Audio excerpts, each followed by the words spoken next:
think it was before my 24 years of parish ministry that I encountered the most difficult person to be with in the hospital. It was my own grandmother.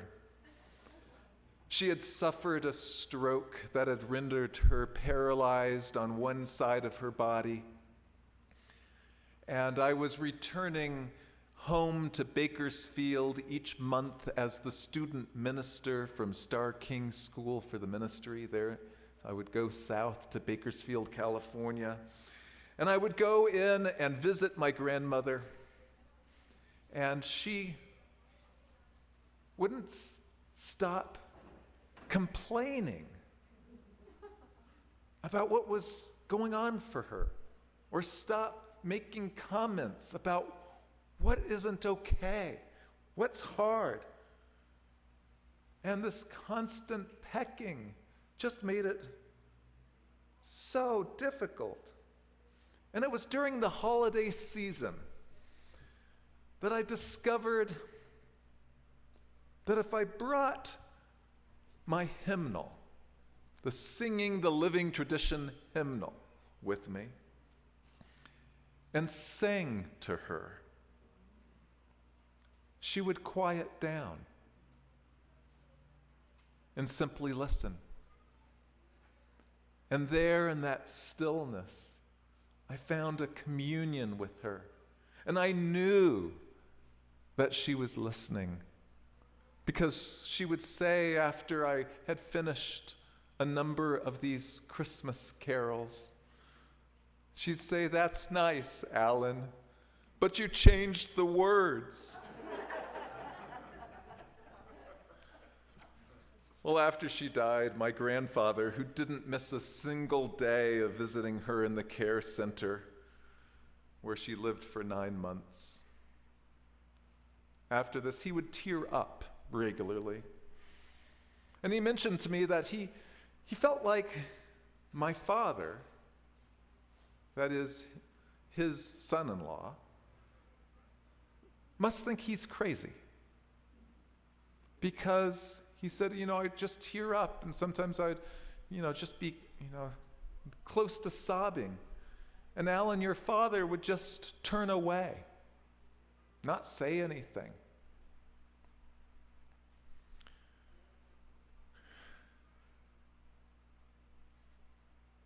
And I held this with me through that day and to the next day, and I was having lunch with my mom and my dad. It was just the three of us at the table. And my mom raises up this issue. He says, Larry, Dad thinks that you think he's crazy because he tears up. And my dad said, well, I don't know why to think that. And I said, well, Dad, he was telling me that, he tears up and you turn away and you don't say anything. And my father looked at me hurt and said, but there's nothing intelligent to say. And he changed the topic in that moment and said, so, Alan, what are you preaching on tomorrow? And I said, just this topic, Dad. In the face of human suffering, there is nothing intelligent to say.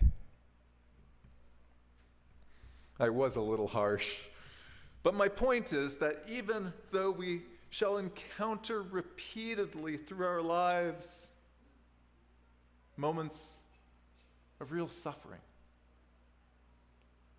we need not simply turn away. There's still the opportunity to response. We can become more whole and learn to respond with acknowledgement of witnessing pain. Maybe a simple gesture.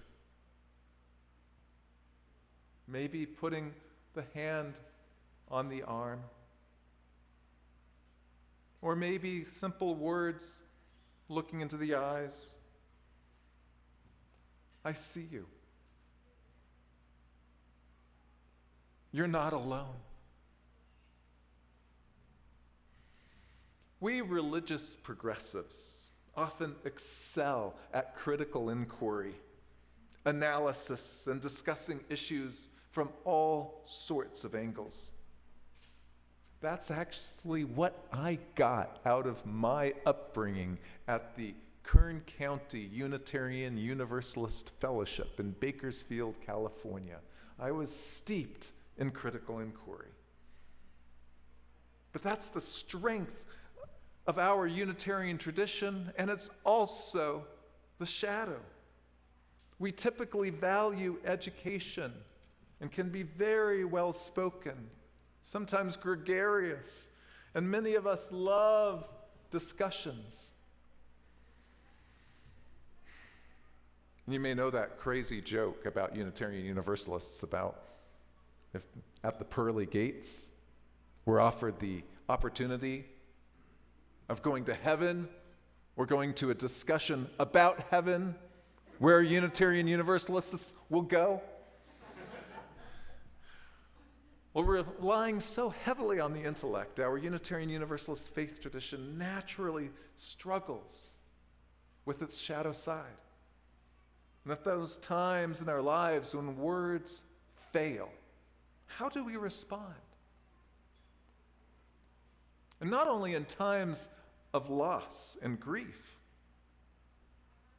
but also in times of great beauty and awe.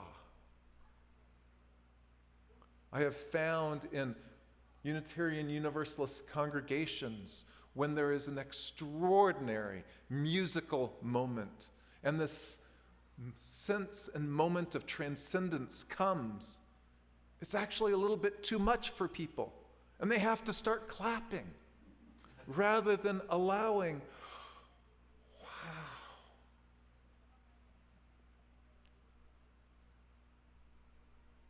And there's a temptation among us heady folks to look away when there's beauty, joy, grief, loss. And at times, our intellect does not offer the lifeline we need.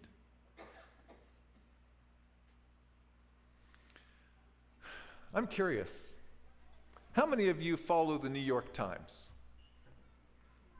Many of you. Okay, the majority of you. Did any of you catch what was the article that came out this past week about which article over the past year was the most read, the most shared? I was amazed.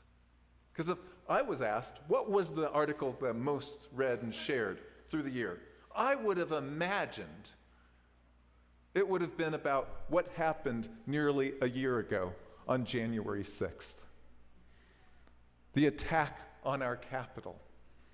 The clear attacks and imperiling of the basic foundations of democracy. Or an article about all the craziness that has happened since then as so many leaders of the United States government have encouraged false information and encouraging people to believe that our current president is not the legitimate president. No, I might have thought maybe the article that would have been the most read was about just how painful it was to take the troops out of Afghanistan and how the army in Afghanistan crumbled so quickly and the people there so dearly, desperately wanted more support.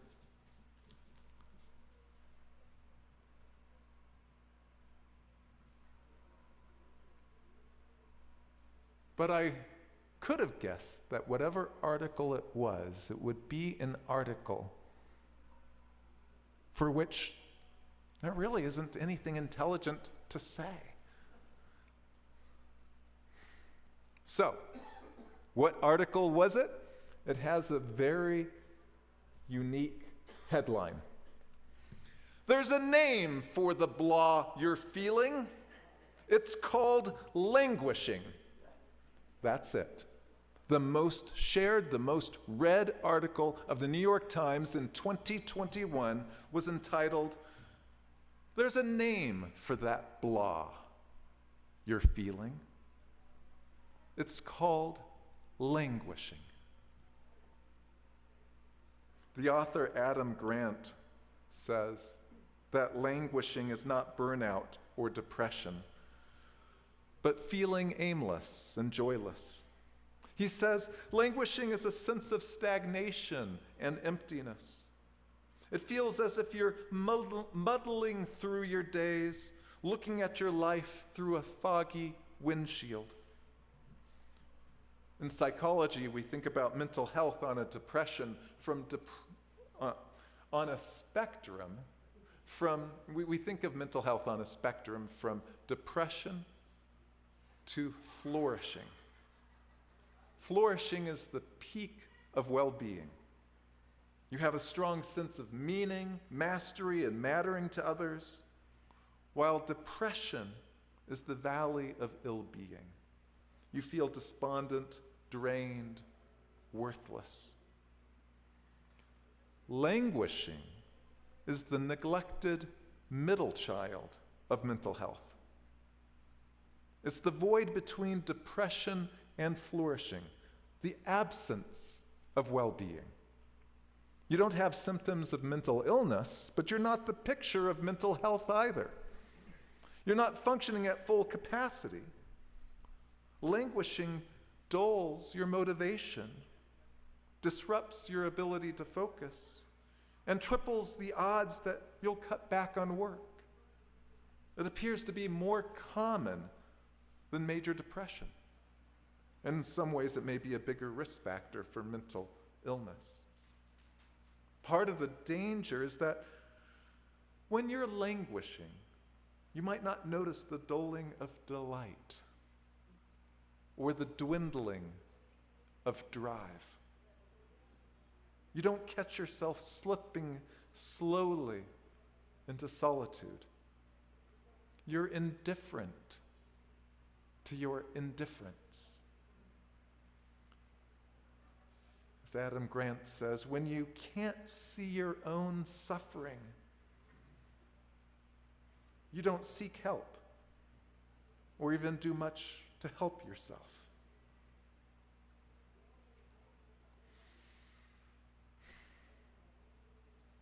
I have known something about languishing over the last couple of years.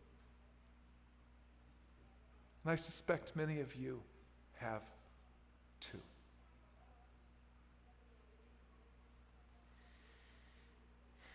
And the therapists I know in Oak Park, Illinois, and the therapists consulted by so many newspapers are all saying the same thing. So many people are overwhelmed. Wait lists are being closed. But that doesn't mean there aren't people that are in need. In his lovely book, Lifelines, Forest Church identifies 3. 1, our internal resources.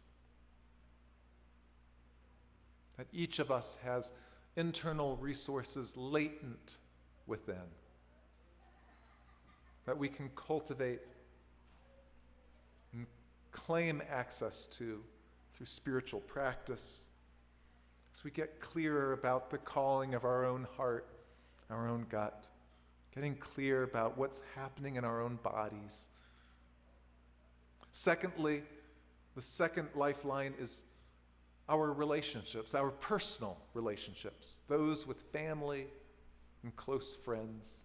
those with whom we share our confidences, who we walk with, who won't let us go, and we won't let them go either. And then the third lifeline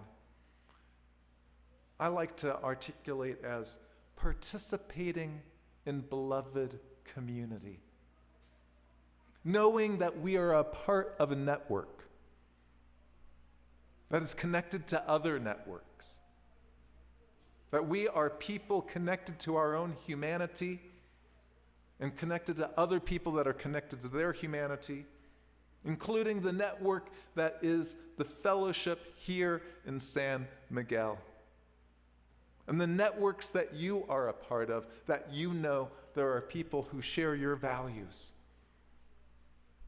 and are working on behalf of what's important to you. And knowing that there are people throughout Mexico, throughout the United States, throughout the world, all participating in these networks. That is the third lifeline he articulates. In my own personal reflections about the path from languishing to flourishing, a highly bizarre vision keeps coming back to me. It's a vision, a waking vision that I had 12 years ago. I'm a little embarrassed to share this, but I think that a bizarre vision befits a sermon entitled, "When There's Nothing Intelligent to Say." So, the vision is this: a red ribbon pulls tightly around my neck. It is attached to a canvas bag that surrounds my torso. The ribbon is taut shut, and I need to pull it open. And in the vision, I'm pulling it open. I get it open enough until I can look inside. And I'm looking inside, and it's like, ugh, it's ugly, it's smelly. And the most resonant word for this is unseemly. I know instinctively that this churning mass is filled with fear, uncertainty, judgment, and most of all, shame. As I continue to work at loosening this ribbon, I feel called to pull the canvas bag down, to get it off, to get it all the way down. And as the vision continues, I know instinctually that I've got to get it down. And once I do, the perspective is not from the top, it's now from the side. And I see my torso as a mass of gray, putrid, indistinguishable mass. And I instinctually know that my insides need airing out, and that I can't effectively move through the world until I allow my insides to really air out. And at that moment, I realize, my gut is indistinguishable from my heart. It remains hidden. Now, I've always been a heart-centered minister.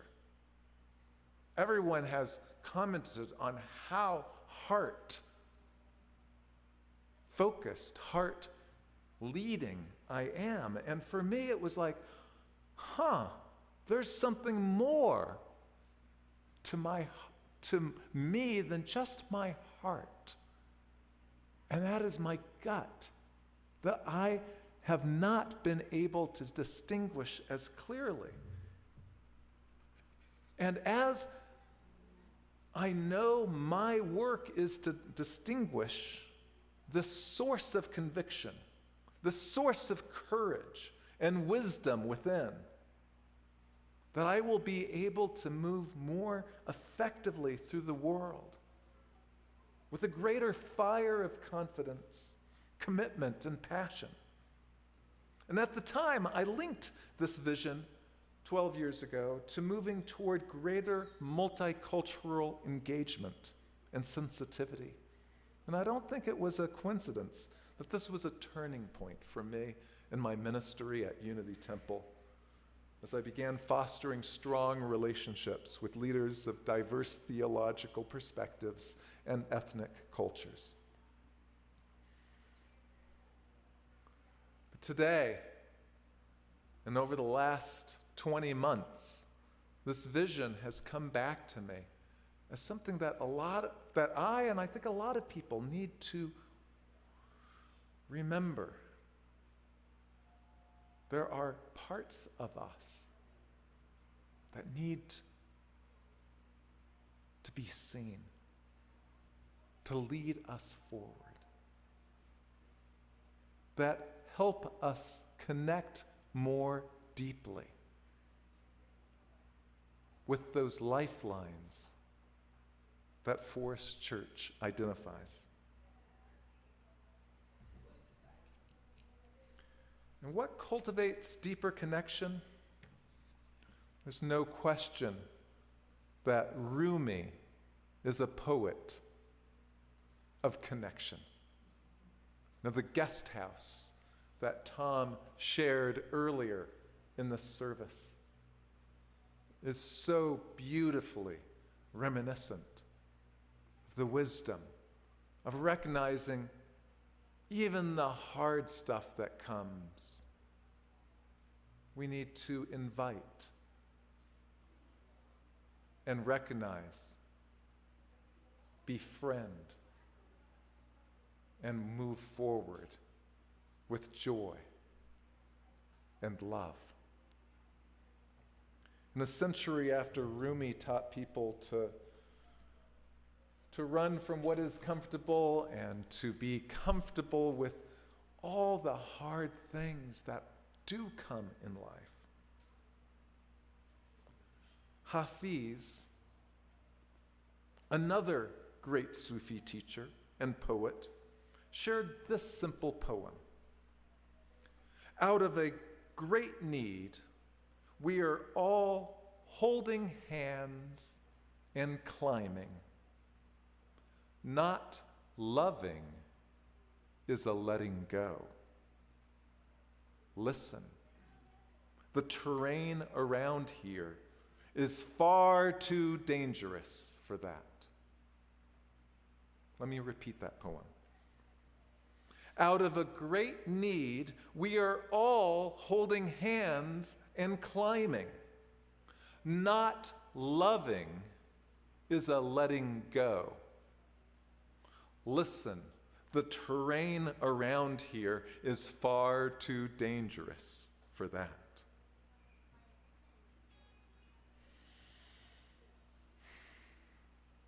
Have you been languishing? Have you been tempted to letting go and not loving? Have you been holding on to something that prevents you from loving? What have you been holding on to that you need to let go? And what lifelines do you need to grab a hold of with greater fierceness?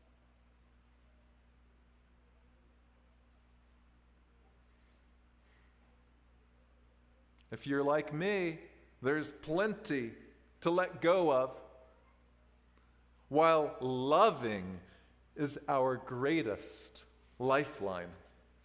The lifeline that ignites the three lifelines that Forest Church identifies: our internal resources, our personal relationships, and our participation in the beloved community.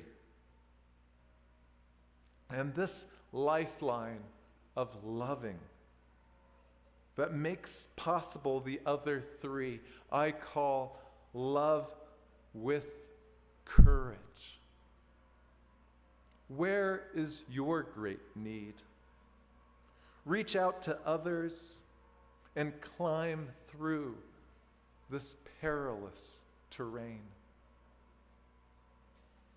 And grieve what there is to be grieved, to carve out that space for joy to fill us, to take us forward into the next chapters of our lives. May this be a year of blessings for each and every one of you. May it be so. Blessed be. Amen.